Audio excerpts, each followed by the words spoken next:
Running a marathon in a roundabout, one of the weirder ways to run 26.2 miles. This one took over 630 laps. The question is, did we switch directions? There are some people who might say that this didn't actually count because we didn't go the same direction the entire time.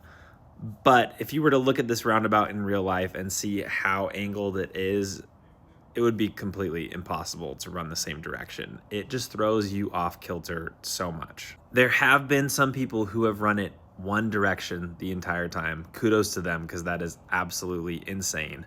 I've done this 3 times, and every single time I've switched directions because it's absolutely necessary. Figuring out when to switch directions was actually a little bit more challenging than I would have expected.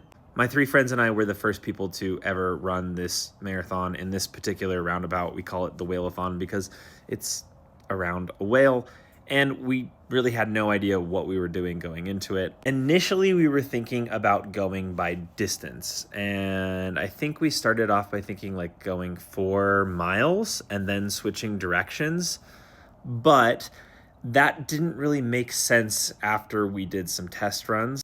If you go by distance, everybody has to keep the same pace, and that just didn't make sense, especially over the course of a marathon, because people need to run different speeds.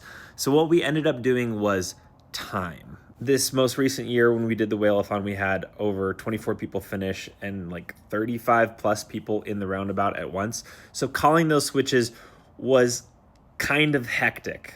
I didn't have a megaphone. I was running it with everybody else, but I would basically just call out like, we're going to switch 5, 4, 3, 2, 1. And then everybody would yell out and then switch directions.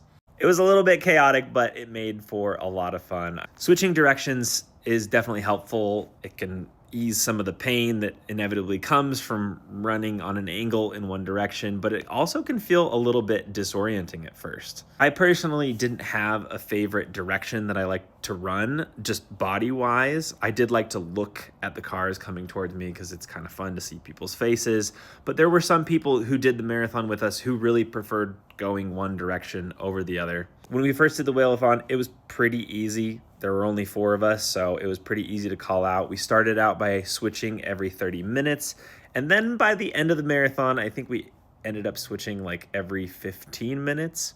If you're interested in hearing more about the whale-a-thon or some of the other kooky marathons I've done, let me know in the comments.